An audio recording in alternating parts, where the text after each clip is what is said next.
Picture this. It's 1932. The Australian military rolls out with Lewis guns, trained soldiers, and enough ammunition to stop an army. Their enemy? Birds. Big, angry, absolutely unhinged birds. And spoiler alert, the birds won. Now look, I know what you're thinking. War against birds? Surely that's an exaggeration. My friend, I wish it were. The Australian government literally deployed military personnel with machine guns to fight emus. Real soldiers, real weapons, real birds. And by the end of it, the emus were basically doing victory laps across Western Australia, while military officials had to explain to Parliament why they couldn't defeat animals with brains the size of walnuts. To understand why Australia ended up in an actual conflict with flightless birds, we need to rewind to the early 1930s.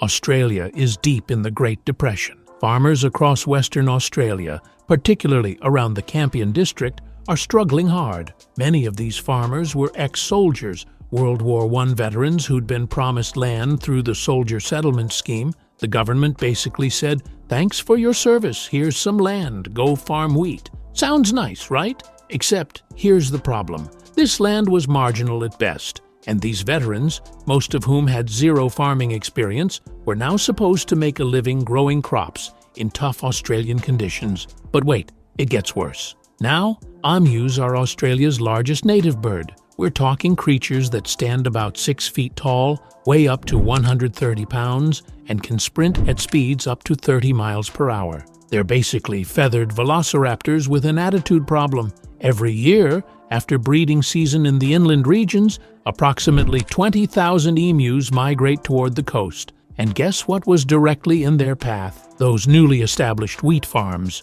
These birds discovered that freshly planted wheat crops were basically an all-you-can-eat buffet. And once emus find food, they don't politely nibble. They absolutely demolish everything in sight. We're talking entire fields destroyed overnight. But here's what made the farmers truly furious. The emus didn't just eat the crops, they trampled the fences. See, the government had also introduced rabbit-proof fencing to keep pests out.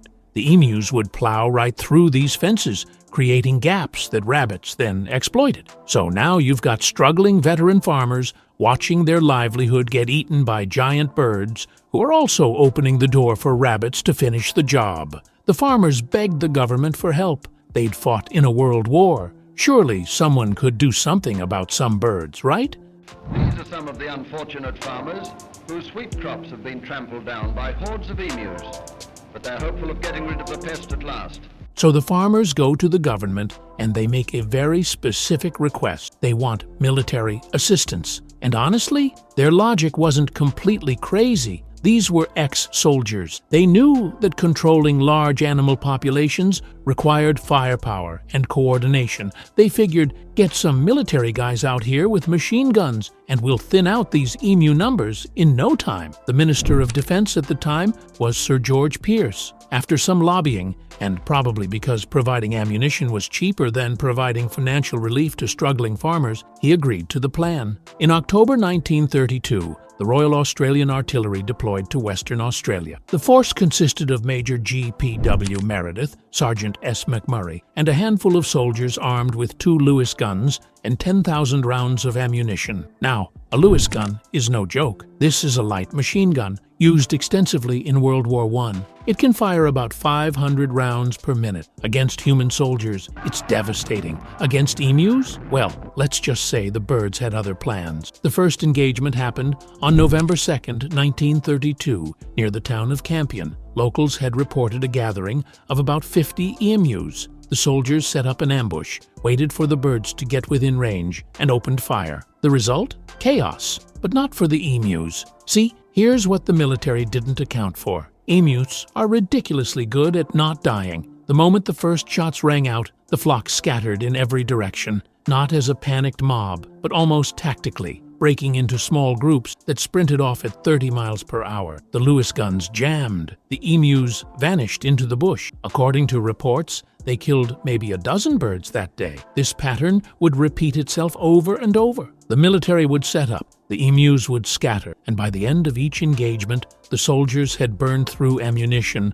while the emu population remained essentially untouched. Major Meredith later said, and I'm not making this up, if we had a military division with the bullet loss to kill ratio of these birds, it would face any army in the world. They can face machine guns with the invincibility of tanks. A military officer compared emus to tanks. Let that sink in.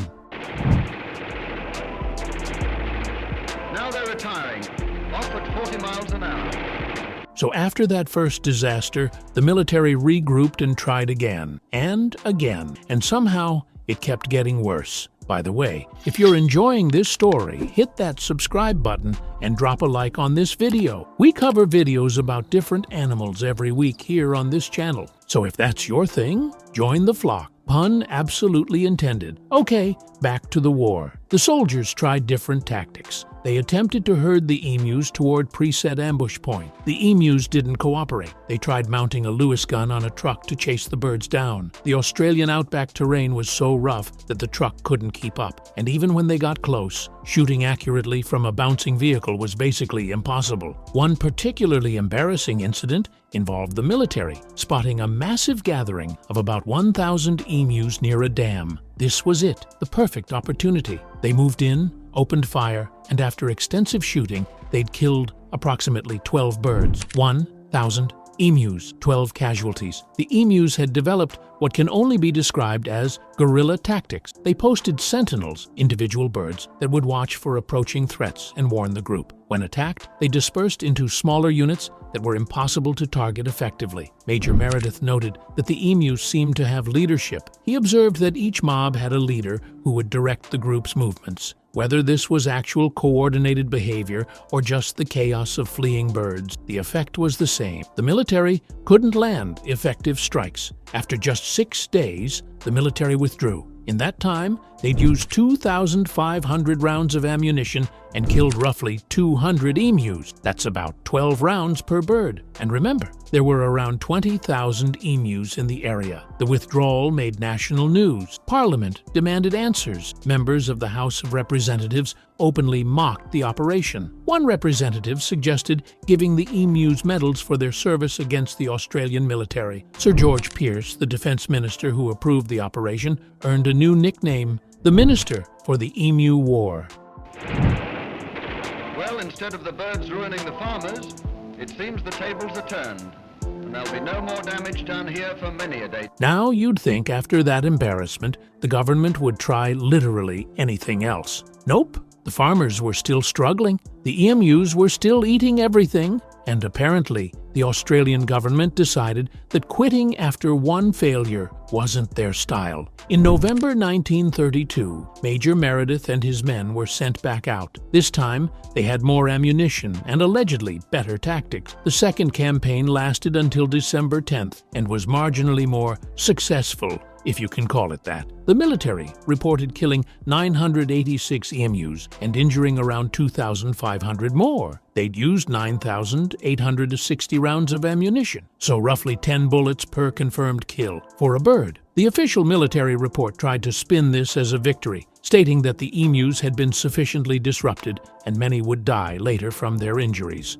But the math didn't work. There were still thousands upon thousands of emus. The crops were still being destroyed. Nothing had fundamentally changed. After the second withdrawal, the government quietly shelved any further military operations against the emus. Major Meredith returned to his normal duties, probably hoping everyone would forget about the whole thing. Spoiler, nobody forgot. The media had a field day. Newspapers ran headlines mocking the military's failure. The term Emu War became permanently embedded in Australian history. And the emus? They just kept doing emu things. The government eventually found a solution that actually worked: bounty systems. They paid farmers for each emu killed, effectively privatizing the war. By 1934, over 57,000 bounties had been claimed. Farmers who knew the land and could hunt at their own pace were far more effective than soldiers with machine guns. The government also extended and reinforced the exclusion fencing, creating better barriers to protect farmland. This combination of bounties and fencing gradually reduced the emu problem, though emus remain an agricultural pest in parts of Australia to this day. So there you have it, the complete, ridiculous story of why Australia declared war on emus and how the emus emerged victorious. Thanks for watching. If you enjoyed this video, absolutely destroy that like button, subscribe if you haven't already, and drop a comment letting me know what bizarre animal historical event you want me to cover next. I'll see you in the next one.